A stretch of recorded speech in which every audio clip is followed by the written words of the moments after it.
ಇಂದಿನ ವಿಡಿಯೋ ವಿಷ್ಣು ಸಹಸ್ರನಾಮದ 30ನೇ ಶ್ಲೋಕದ ಬಗ್ಗೆ. ಈ ವಿಡಿಯೋದಲ್ಲಿ ವಿಷ್ಣು ಸಹಸ್ರನಾಮದ 30ನೇ ಶ್ಲೋಕದ ಅರ್ಥವನ್ನು ತಿಳಿದುಕೊಳ್ಳೋಣ ಮತ್ತು ಈ ಶ್ಲೋಕವನ್ನು ಪಠಿಸುವುದರಿಂದಾಗುವ ಪ್ರಯೋಜನಗಳನ್ನು ಸಹ ತಿಳಿಯೋಣ. ವಿಷ್ಣು ಸಹಸ್ರನಾಮದ 30ನೇ ಶ್ಲೋಕವು ಹೀಗಿದೆ.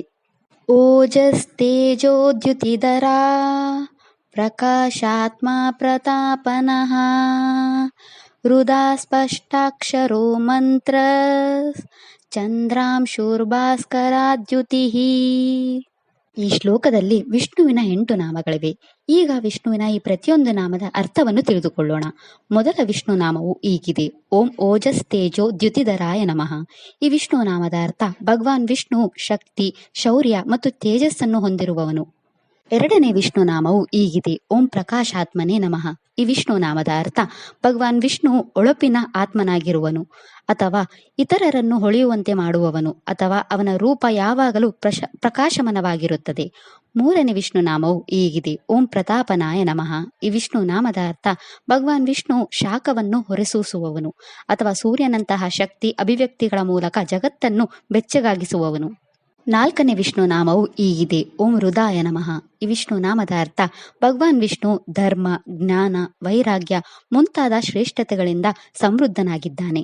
ಐದನೇ ವಿಷ್ಣು ನಾಮವು ಹೀಗಿದೆ. ಓಂ ಸ್ಪಷ್ಟಾಕ್ಷರಾಯ ನಮಃ. ಈ ವಿಷ್ಣು ನಾಮದ ಅರ್ಥ ಭಗವಾನ್ ವಿಷ್ಣು ಓಂ ಶಬ್ದದಿಂದ ಸೂಚಿಸಲ್ಪಡುವವನು. ಆರನೇ ವಿಷ್ಣು ನಾಮವು ಹೀಗಿದೆ. ಓಂ ಮಂತ್ರಾಯ ನಮಃ. ಈ ವಿಷ್ಣು ನಾಮದ ಅರ್ಥ ಭಗವಾನ್ ವಿಷ್ಣು ವೈದಿಕ ಮಂತ್ರಗಳ ಆಕಾರ ಅಥವಾ ಮಂತ್ರಗಳ ಮೂಲಕ ತಿಳಿದಿರುವವನು. ಏಳನೇ ವಿಷ್ಣು ನಾಮವು ಹೀಗಿದೆ. ಓಂ ಚಂದ್ರಾಂಶವೇ ನಮಃ. ಈ ವಿಷ್ಣು ನಾಮದ ಅರ್ಥ ಭಗವಾನ್ ವಿಷ್ಣು ಚಂದ್ರನ ಕಿರಣಗಳಂತೆ ಆಹ್ಲಾದಕರನಾಗಿರುವವನು. ಎಂಟನೇ ವಿಷ್ಣು ನಾಮವು ಹೀಗಿದೆ. ಓಂ ಭಾಸ್ಕರದುತಯೇ ನಮಃ. ಈ ವಿಷ್ಣು ನಾಮದ ಅರ್ಥ ಭಗವಾನ್ ವಿಷ್ಣು ಸೂರ್ಯನ ಪ್ರಕಾಶವನ್ನು ಹೊಂದಿರುವವನು. ವಿಷ್ಣು ಸಹಸ್ರನಾಮದ ಈ 30ನೇ ಶ್ಲೋಕವು ಭಗವಾನ್ ವಿಷ್ಣು ಶಕ್ತಿ, ಗಾಂಭೀರ್ಯ ಮತ್ತು ದೈಹಿಕ ತೇಜಸ್ಸನ್ನು ಹೊಂದಿರುವವನು. ಅವನು 1000 ಸೂರ್ಯನ ಪ್ರಕಾಶದಿಂದ ಹೊಳೆಯುತ್ತಾನೆ. ಅವನು ಎಷ್ಟು ಶ್ರೇಷ್ಠನೆಂದರೆ ಅಜ್ಞಾನಿಗಳು ಸಹ ಅವನ ಶಕ್ತಿಯನ್ನು ಒಪ್ಪಿಕೊಳ್ಳುತ್ತಾರೆ. ಅವನು ಭವ್ಯವಾಗಿದ್ದಾನೆ. ಹಬ್ಬದ ದಿನಗಳಲ್ಲಿ ಅವನು ಸಮುದ್ರದ ಉಭಾರದಂತೆ ಇರುತ್ತಾನೆ. ಅವನು ವೇದಾಕ್ಷರಗಳ ಪವಿತ್ರತೆಯನ್ನು ಸ್ಪಷ್ಟಪಡಿಸುತ್ತಾನೆ ಮತ್ತು ಮಂತ್ರಗಳ ಶಕ್ತಿಯನ್ನು ಸ್ಪಷ್ಟವಾಗಿ ವಿವರಿಸುತ್ತಾನೆ. ಅವನು ತನ್ನ ನಾಮಗಳನ್ನು ಪಠಿಸುವವರನ್ನು ರಕ್ಷಿಸುತ್ತಾನೆ. ಅವನು ಯಾವಾಗಲೂ ತಂಪಾಗಿರುತ್ತಾನೆ ಮತ್ತು ಅವನ ತೇಜಸ್ಸು ಸೂರ್ಯನಂತೆ ಪ್ರಕಾಶಮಾನವಾಗಿರುತ್ತದೆ. ಈ ಶ್ಲೋಕವನ್ನು ಭಕ್ತಿಯಿಂದ ಪಠಿಸುವುದರಿಂದ ನಮ್ಮ ದೈಹಿಕ ಶಕ್ತಿ, ಮಾನಸಿಕ ತೇಜಸ್ಸು ಮತ್ತು ಆಧ್ಯಾತ್ಮಿಕ ಕಾಂತಿ ಹೆಚ್ಚಿಸುತ್ತದೆ. ವ್ಯಕ್ತಿತ್ವದಲ್ಲಿ ಸಕಾರಾತ್ಮಕತೆ ಮತ್ತು ಶಾಂತತೆ ಸಿಗುತ್ತದೆ.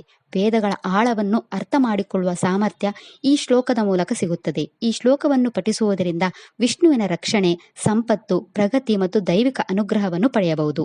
ಪುಷ್ಯ ನಕ್ಷತ್ರಕ್ಕೆ ಸೇರಿದ ಜನರು ತಮ್ಮ ಜೀವನದಲ್ಲಿನ ಎಲ್ಲಾ ಸಮಸ್ಯೆಗಳನ್ನು ತೊಡೆದುಹಾಕಲು ಮತ್ತು ನಿಮ್ಮ ಜೀವನದಲ್ಲಿ ಎಲ್ಲಾ ಶುಭಗಳನ್ನು ಪಡೆಯಲು ಈ ಮಂತ್ರವನ್ನು 27 ಬಾರಿ ಜಪಿಸಬೇಕು. ಇದಿಷ್ಟು ವಿಷ್ಣು ಸಹಸ್ರನಾಮ ಸ್ತೋತ್ರದ 30ನೇ ಶ್ಲೋಕದ ಕುರಿತಾಗಿತ್ತು. ನಾಳೆಯ ವಿಡಿಯೋದಲ್ಲಿ ವಿಷ್ಣು ಸಹಸ್ರನಾಮದ 31ನೇ ಶ್ಲೋಕದ ಮೇಲೆ ಚಿಂತನೆಯನ್ನು ಮಾಡೋಣ.